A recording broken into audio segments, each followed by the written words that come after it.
Olá, olá, seja bem-vindo, bem-vinda ao Zencast, o podcast do Zen Club. A partir de agora, você já sabe, né?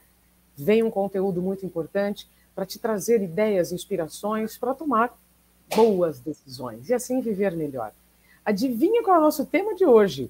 Resiliência para a vida profissional. Resiliência para a vida, né, Nilza Bueno? Bem-vinda. Sem dúvida nenhuma. Prazer estar aqui, prazer estar com você, Isa, e muito obrigado ao Zen Club e ao Zencast pelo convite. Antes da gente já começar aqui a desmistificar a resiliência, é importante contar para todo mundo que está nos acompanhando que você é especialista em orientação e desenvolvimento de comportamentos resilientes e que é certificada, gente, eu não sabia, tá? Pela Sociedade Brasileira de Resiliência. Pois é, existe. Que coisa incrível! Você é minha parceira formada em comunicação social, relações públicas, com especialização em comunicação empresarial. Então, tem mais de 30 anos de experiência em comunicação, gestão de pessoas. Ô Nilza, você, estou lendo aqui, né, na sua biografia, você usa uma metodologia de abordagem resiliente com foco no desenvolvimento humano. Quando eu vejo que você possui 30 anos de experiência em comunicação, eu já tenho que te perguntar o seguinte, ô Nilza, desde quando a resiliência entrou na pauta da comunicação corporativa? Porque tem palavras que vão ficando na moda, né, vão ganhando espaço. Desde quando a resiliência começou a ser mencionada como parte do desenvolvimento humano? Então, há muito tempo, mas foi um crescimento isso. Então, assim, a forma que a resiliência surgiu foi com estudos lá na década de 50, quando duas cientistas começaram a estudar comportamentos de crianças que tinham passado por momentos de vulnerabilidade. E aí, essa questão durou aí até a década de 70, quando começou a permear, sim, a nossa vida profissional. Mas aí vem numa leitura muito interessante, porque quando a gente falou lá na década de 50, eles estudaram a resiliência como suportar, né? Tudo se suporta, que eram os invencíveis. Quando chegou na década de 70, já foi uma coisa que aí foi entrando para o mercado de trabalho, que é aquela coisa dos que se recuperam. E aí que veio o conceito da física e que até hoje ele permeia aí o nosso mercado corporativo, que é essa leitura dessa resiliência enrijecida, dura, do suportar tudo. Então, desde a década de 80, 90, 80 já foi mesmo, já estava sendo realmente usada aí no mercado. Entendi. A própria palavra, o próprio conceito da resiliência foi sendo ajustado à medida que as décadas iam passando? Exatamente. Começou num estudo de crianças e percebendo como elas suportavam o que estava acontecendo. Então, alguns suportam, outros não. Depois disso, veio a superação. Peraí, mas eles não só suportam, eles superam. Só que é um superar daquele jeito errado. Eu volto a ser o que eu era. Aí eu vou realmente para o conceito da física. Eles utilizam um conceito da física, que é a capacidade que alguns materiais possuem de voltar à forma original após sofrer pressão. Agora, você imagina um ser humano sofrer uma intempérie, sofrer uma situação de adversidade e voltar ao normal? Ser o que era antes? Impossível. Então, nessa evolução, e que aí que ficou muito um jogo de palavras perigoso, porque resiliência ficou atrelado à física, é tida como uma competência, e o mercado de trabalho, que é o que, Isa? Profissionais que suportem tudo e que voltem ao normal após sofrer pressão. Sim. Ô, Nilza, eu estou recebendo aqui uma informação que o meu microfone está dando um pouquinho de chiado. Então, eu vou tentar aqui trocar o meu microfone, mas enquanto isso, eu gostaria muito de te ouvir, porque você falou suportar e superar. Também são duas palavras com interpretações bem diferentes e provocam consequências bem diferentes. Qual é a diferença entre suportar uma situação e superar uma situação? Muito bem. A questão da superação, desculpe, o suportar primeiro. Vamos primeiro ao suportar. A questão do suportar é aquela pessoa que ela simplesmente pega para si. Ela pega e suporta. Ela aguenta. É o que a gente chama de apanhar sorrindo. Aceito tudo, pode trazer tudo que eu dou conta. E uma cobrança, muitas vezes, minha também, do eu preciso entregar, eu tenho que. Eu tenho que. Então, eu tenho que suportar e eu vou suportando. Só que aí eles perceberam que não tinha só uma questão de suportar, tinha algo mais ali. E aí eles começaram a perceber que o entorno, a vida, as crenças, a religião, a comunidade, a família, tem uma influência nisso. E aí vai, então, assim, você aprende, então não é só suportar, que eles chamavam dos invencíveis. E aí você vem para a questão do superar. O que é o superar? Aí vai para um outro lado um pouquinho errado também, que é a questão da física, que é também bateu, levantou. Nossa, passei por um divórcio, beleza, tô ótima semana que vem, na pista. Ou perdi um emprego. Ou levei uma bronca do meu chefe, mas eu estou sorrindo, imagina, por dentro eu estou morrendo, mas aqui fora estou plena. Isso é suportar. Esse superar. Oi? Eu entendo que quando você vive uma situação desafiadora e por fora você está sorrindo, mas por dentro você está adoecendo, isso é suportar. Suportar, e quando você diz do superar que eles começaram a trabalhar, é que eles usaram a física, mas não que as pessoas superassem, elas começaram a simplesmente superar, então, tipo assim, não, eu preciso estar bem. E aí você tem uma cobrança disso, que aí é uma fase eles começaram a entender que os fatores externos te ajudam a superar, inclusive. Aí, então, acho que talvez faça mais sentido assim. Primeiro, suporta, porque ele acha que é o indivíduo que suporta tudo. Quando começa a superar, eles acham que existe sim um suporte no entorno, seja família, seja escola, crença, religião, alguma coisa que te leva a superar. Mas continua, vai até a década de 70, e que aí embala mesmo nesse conceito da física, que aí juntou os dois para o mal, que é do tipo, para o mal e para o bem. Porque é óbvio que esse conceito foi evoluindo e até hoje nós suportamos e superamos. Só que nós superamos com outro foco. E não nessa do bateu, levantou. Não nessa questão do estar Perfeito. Bem imediatamente. Agora sim, entendi. Você sabe que eu sempre me questionei muito e gosto de provocar a diferença entre resiliência e apelação. Gente, essa conversa de hoje ela é muito importante para a gente desmistificar, como eu disse, e colocar cada coisa no seu lugar, porque eu vejo em muitos contextos profissionais a pessoa dizendo, mas fulano não foi resiliente.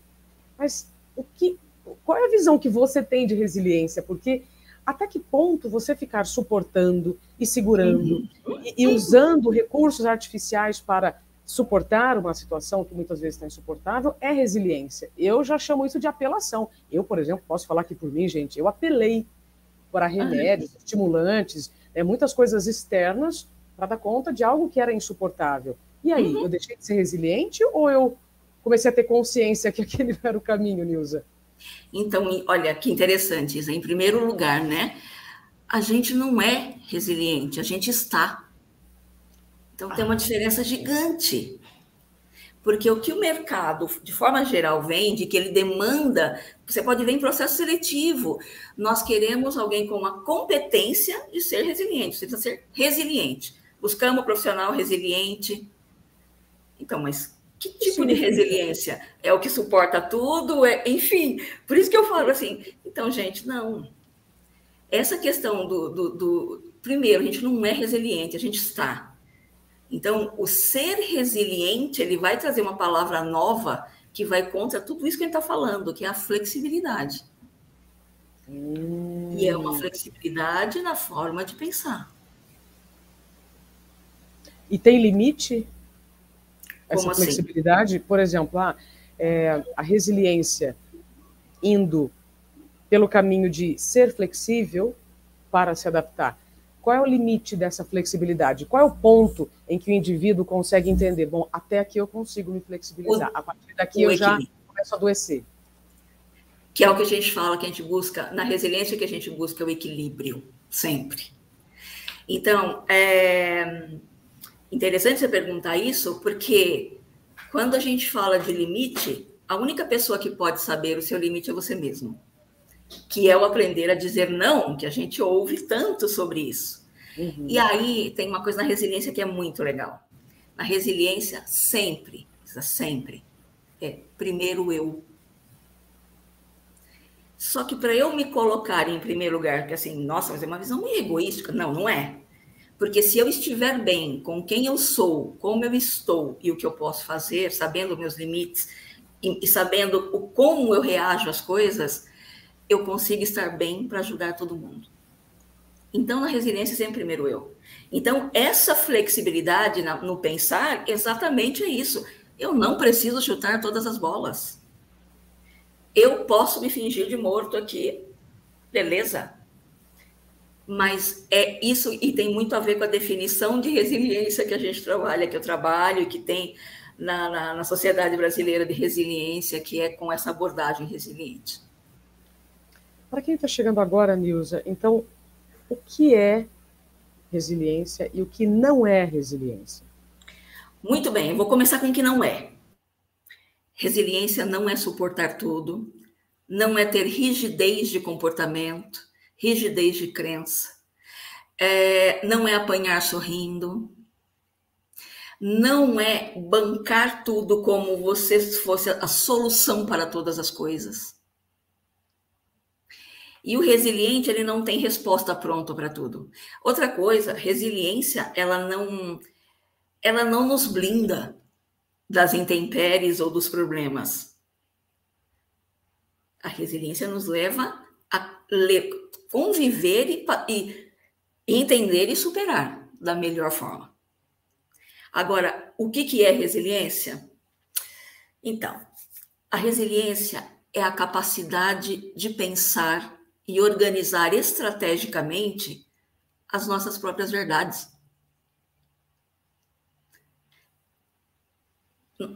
Cortou, Isa. O que é coerente? O que é coerente? Então, o pensar e organizar estrategicamente as nossas próprias verdades, o que isso traz para a gente, na verdade? Sem dúvida, nós pensamos e organizamos as nossas convicções, as nossas crenças e etc. O que nós acreditamos. A palavra aí que define a resiliência é o estrategicamente. Então, se eu consigo pensar e organizar estrategicamente, eu consigo melhor me posicionar.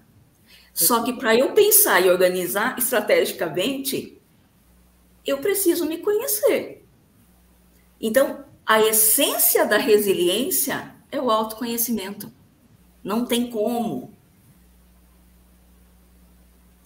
Como a essência da resiliência é o autoconhecimento, ela também não tem data de validade. Então, é um processo de aprendizagem que acontece ao longo da vida. Você pode aprender. Eu vim entender resiliência perto dos 50 e que me salvou. Está maravilhoso. Então, não tem data, não tem idade. Quando a gente fala de maturidade em resiliência, nós não estamos falando de idade. É de compreensão de si mesmo. Nossa, isso é maravilhoso. Gente, vocês que estão nos acompanhando em áudio e vídeo, só áudio, estão acompanhando emocionalmente o que a Nilza está trazendo?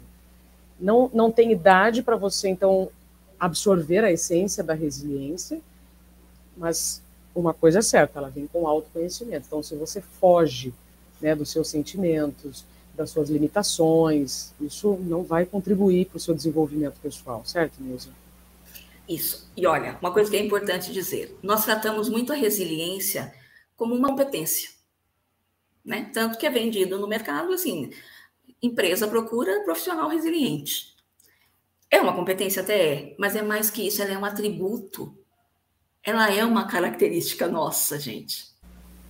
Ô, Nilza, eu queria então entender com você, existem pessoas com mais disposição para desenvolver a resiliência é algo que eu posso treinar, Exatamente. e quero saber depois, nesses 30 anos, quando você vê as empresas dizendo quero um profissional resiliente, o que elas querem dizer com isso? Vamos começar então primeiro pela questão do eu posso treinar a resiliência? Sem dúvida. Aliás, eu digo que é um exercício diário. Gente, não tem receita pronta, não tem pílula mágica, é um exercício diário e a gente vai entender mais para frente quando eu falar do ciclo aí virtuoso. Ah, legal.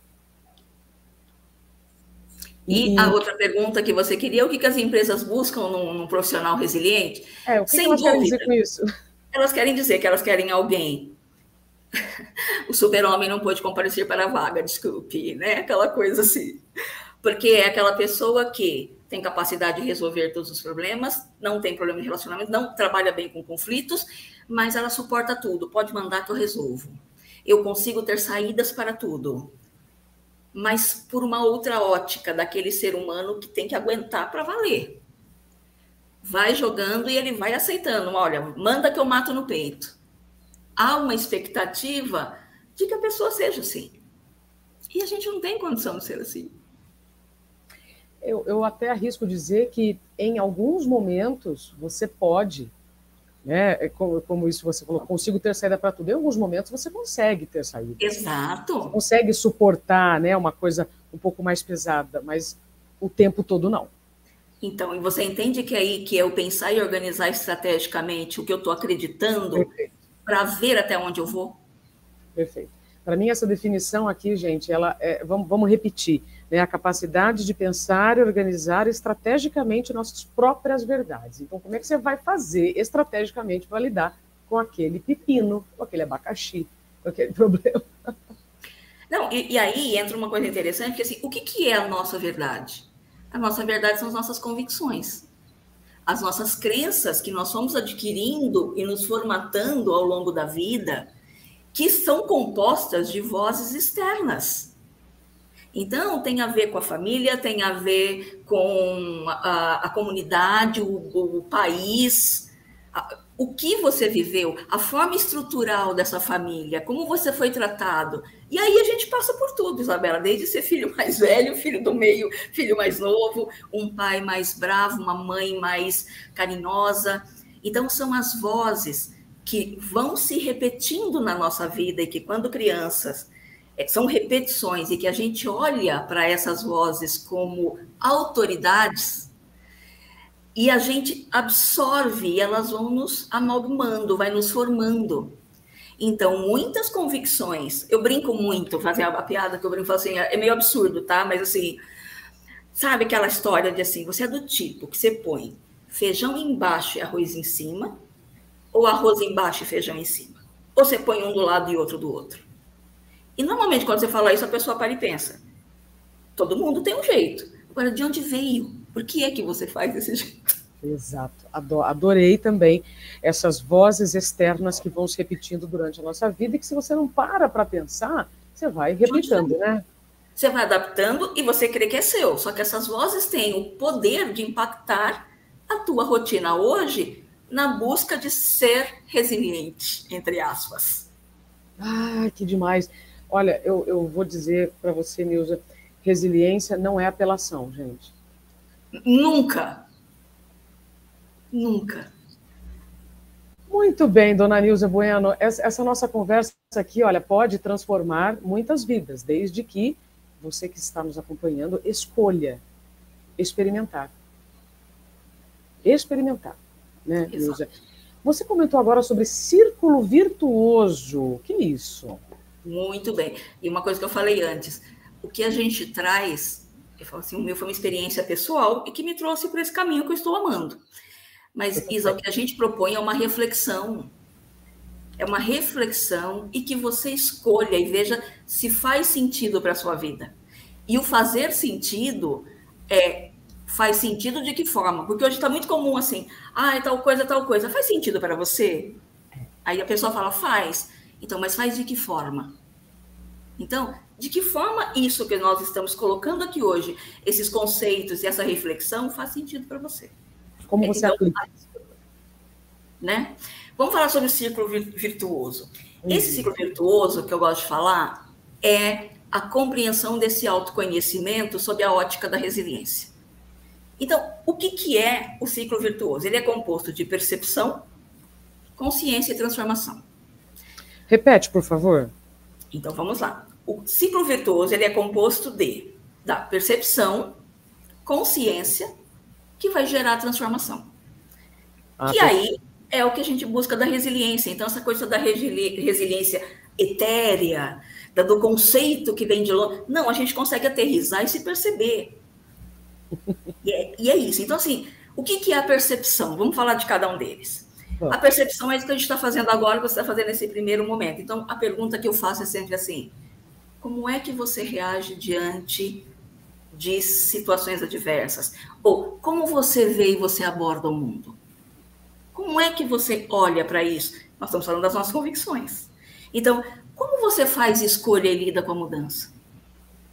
Você é do tipo, olha, eu sou daquela que não me dê mais de 3 opções porque eu sofro, perco o bonde e não consigo escolher.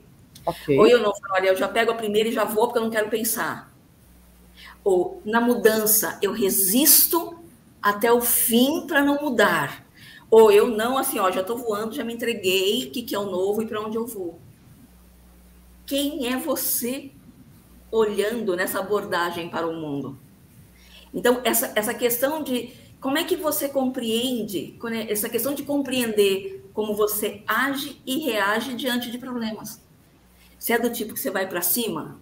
Você é intolerante? Você briga? Já bateu? Já brigou?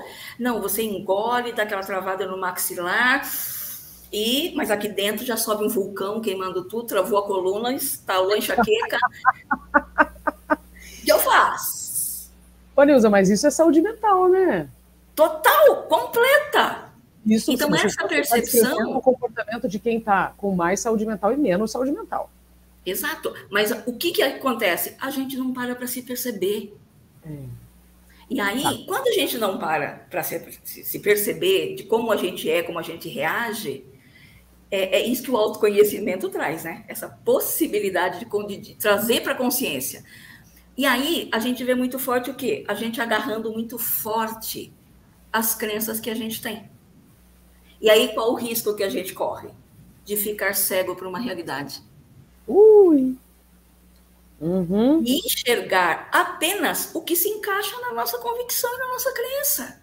E que, gente, é de tudo. Desde a questão de hábitos de saúde, desde em relação à forma como eu me relaciono, como o outro se relaciona comigo, como é que eu me... Imagina isso dentro do corporativo, gente. Nossa. Cada um tem as suas crenças individuais. E as suas convicções. Então, o ciclo virtuoso, primeiro eu preciso perceber, eu preciso aterrissar. Eu percebo, muito saber quem eu sou hoje, né? E o que esse contexto que eu estou vivendo significa dentro da minha realidade. Isso. Aí eu já estou na consciência? Agora eu vou, então, peraí. Então, assim, como que eu tenho reagido a situações de estresse, adversidades e desafios? A sua inclinação é mais para o ataque ou é mais para a fuga? Começa a se perceber. Muito bem. Aí a gente vai para a consciência. Quando você consegue se perceber se você, de fato, está mais no ataque ou mais na fuga, né? A gente busca o equilíbrio. A nossa questão é buscar o equilíbrio.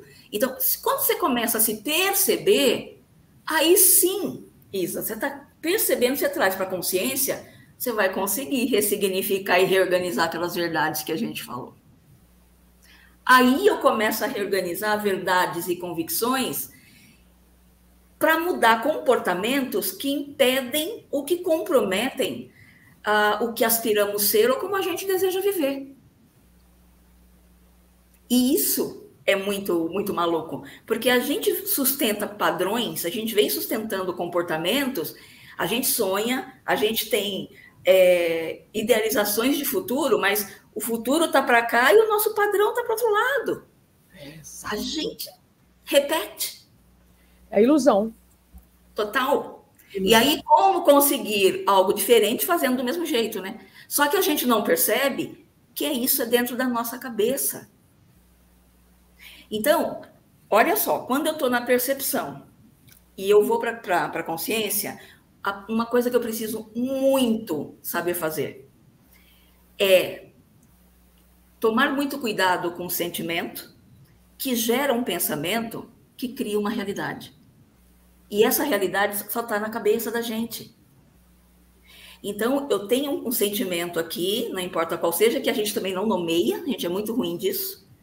A gente manda, começa a gerar um pensamento aqui, que começa a ficar ciclo, então para de pensar, e eu já criei uma realidade.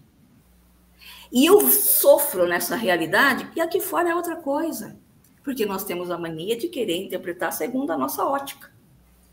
Quando eu trago para a consciência, e eu consigo dar nome, dimensão, profundidade, espaço, duração para sentimento, a coisa muda. Porque eu falo assim, estou muito bravo. Mas aí a gente também precisa mudar um verbinho, que é um verbinho que faz toda a diferença, que é assim, eu deixo de perguntar por quê, e eu começo a questionar o para quê. Então, essa consciência me permite isso. Quando eu estou nessa consciência, eu começo, então, a perceber que padrões que eu venho sustentando que me afastam do que eu quero. De comportamento, de crença, de convicção. Muito bem. Aí eu chego na transformação. A transformação nada mais é que nos tornarmos flexíveis e adaptáveis na forma de pensar para fazer escolhas conscientes, saudáveis e, sem dúvida nenhuma, estratégicas. Flexíveis e adaptáveis dentro da sua verdade. Dentro da sua verdade, na sua forma de pensar. Isso. E quando a Nilza diz sobre a sua ótica, significa sobre suas crenças, né, Nilza? Sobre suas crenças. Exatamente, sobre as suas convicções, sobre seus filtros que dão valor às percepções do mundo. Crença é filtro que dá valor à sua percepção do mundo. Nilza Bueno, eu quero você para mim, gente. Ai, super top!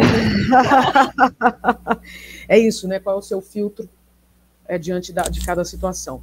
Ô, Nilza, tudo isso que você está falando, como que as pessoas que estão nos acompanhando podem aplicar no dia a dia dentro dos seus contextos profissionais? Porque a gente sabe que algumas empresas têm mais abertura e outras menos abertura para diálogo, para essa construção conjunta. Olha, hoje a gente não vai ter tempo de falar sobre isso. Tá. Mas dentro dessa metodologia da abordagem resiliente, que foi desenvolvida aqui no Brasil desde 2006, essa abordagem foi construída com os pressupostos aí da teoria cognitivo-comportamental, psicologia positiva, realmente a resiliência científica. E essas crenças que nós tantos falamos, elas foram agrupadas em 8 áreas. Essas áreas são muito importantes, são áreas da nossa vida. Então, áreas, por exemplo, são autoconfiança, autocontrole, empatia, conquistar e manter pessoas, análise de contexto, leitura corporal, otimismo com a vida e sentido da vida. Cada uma dessas áreas congrega uma série de crenças a respeito da resiliência, de como a resiliência se apresenta nessas áreas. Então, o convite e essa reflexão de hoje é, de fato, o primeiro caminho. Você pode procurar ajuda, sem dúvida, e faça isso se você achar que precisa, mas é essa percepção, comece a pensar nesse ciclo virtuoso. Diante de uma situação de estresse que se apresenta para você, perceba primeiro como é que você tem a tendência de reagir. Eu vou para cima, tal. Espera aí, se eu faço isso, o que acontece comigo? Eu tenho ganhos ou tenho danos? Ou perdas? A hora que eu conseguir fazer isso, Isa, eu já estou exercitando uma nova forma de reagir. Totalmente. E aí, então, o que vem a ser a resiliência dessa forma? A habilidade resultante de manter todo esse ciclo constante e contínuo. Por isso que eu disse que é um exercício diário. Não é fácil. Mas é assim. Se eu quero me manter saudável, eu preciso, comigo, a responsabilidade. Aí, uma coisa que eu falo é importante. A resiliência, essa busca pelo equilíbrio, esse ciclo virtuoso, nos traz autorresponsabilidade. Aí é o interessante de perceber o que é meu e o que é do outro. Saúde mental. Total. Agora, curioso que muitas pessoas perdem sua saúde mental por estarem no movimento de apelação, acreditando que são resilientes. Vou repetir, muitas pessoas perdem sua saúde. Eu ainda estou dando esse recorte de saúde mental, tá, gente? Mas entenda, algumas pessoas perdem sua saúde porque pensando que com esta apelação estão sendo resilientes. E é totalmente oposto. É sempre o eu tenho que. E eu falo, na pandemia, Isa, virou o quê? A gente teve uma mudança radical, a gente teve a cobrança de fora, de todos os líderes, os chefes, as empresas cobrando resultados de você dentro de uma rotina completamente absurda e descabida, mas não bastou isso. Muita gente ficou muito doente porque elas próprias se tornaram o seu próprio algoz. Começou a cobrar de si mesmo, assim, mas e se ele não acreditar que eu estou trabalhando o suficiente? E aí a gente consegue se superar. A gente consegue estragar a gente de uma forma linda, incrível. Somos nossos próprios autossabotadores. Autossabotadores. Então, dependendo das convicções que eu tenho, das crenças que eu tive lá de criança, aquela história do assim, olha, o papai vai viajar, você é o filho mais velho, você é responsável pela casa, que impacto hoje tem nisso na sua vida dentro do escritório? Você é aquele que vira e fala assim, não, olha, essa sua planilha não está muito boa, deixa aqui que eu faço, você também não vai saber fazer isso. E a pessoa vai assim, mas você nem é dessa área. Você nem é dessa área. Não, mas eu me sinto responsável.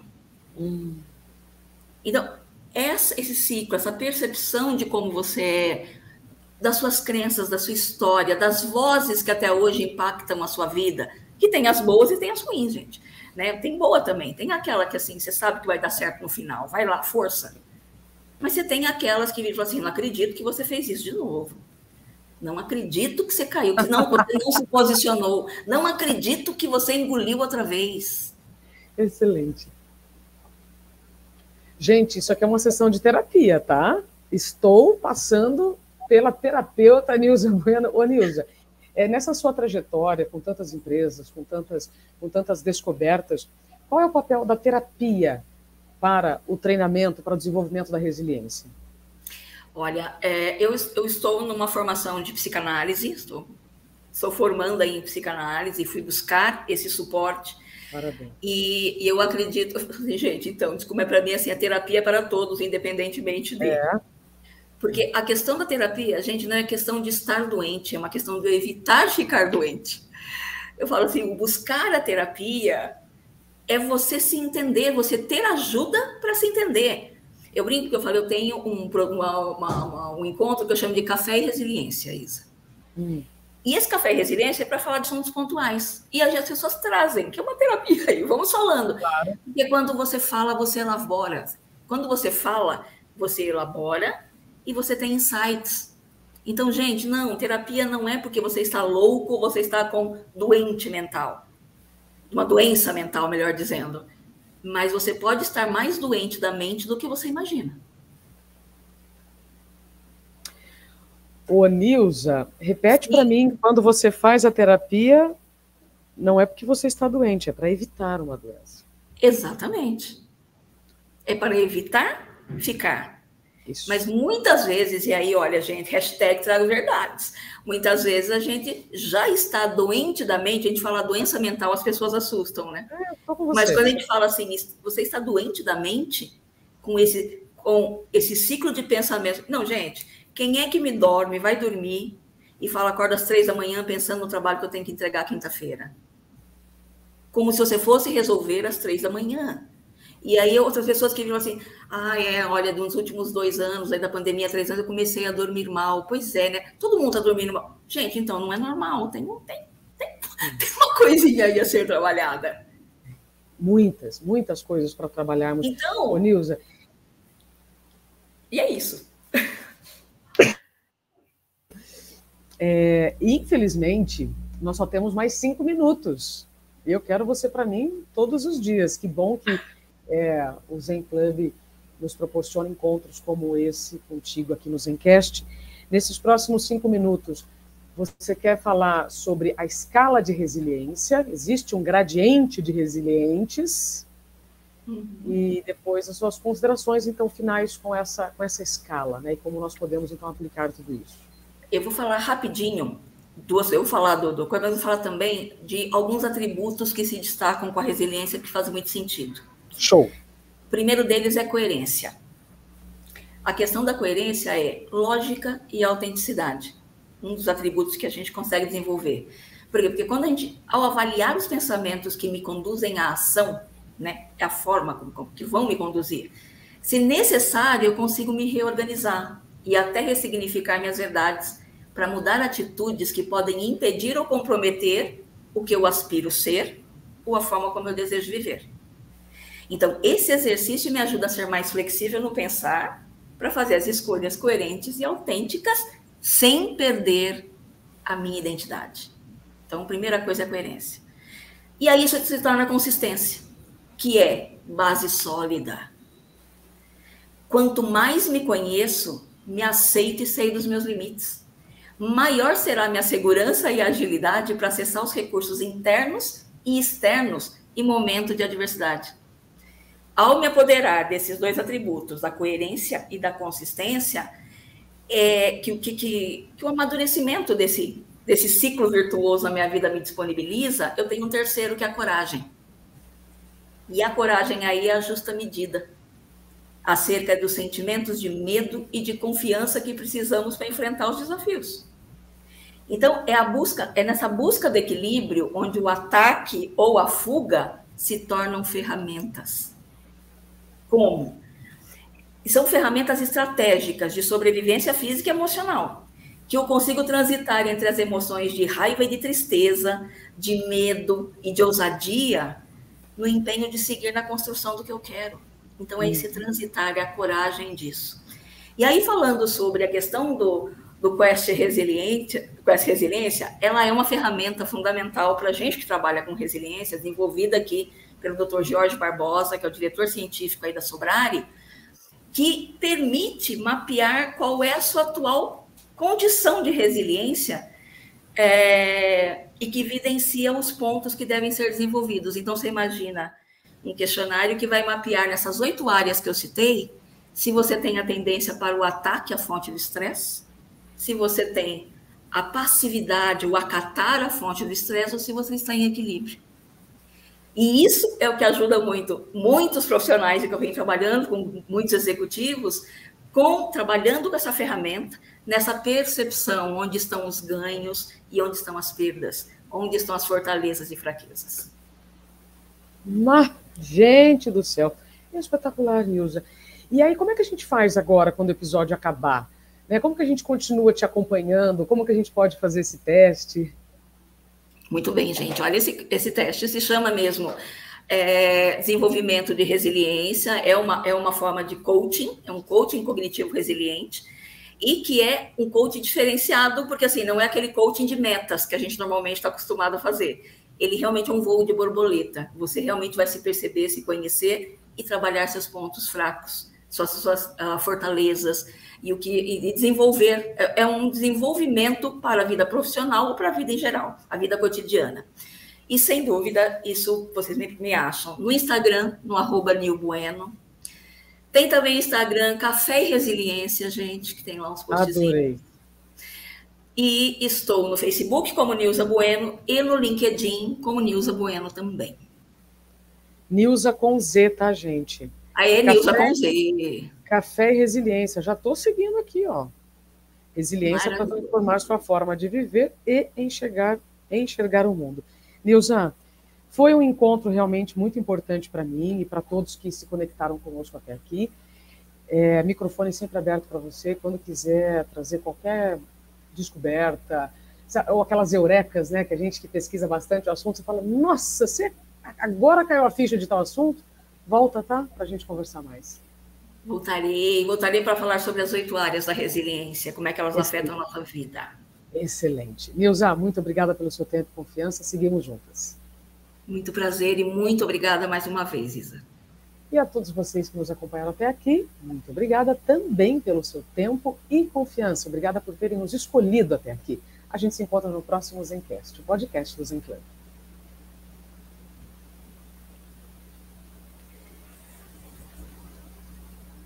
Quarenta minutos cravado.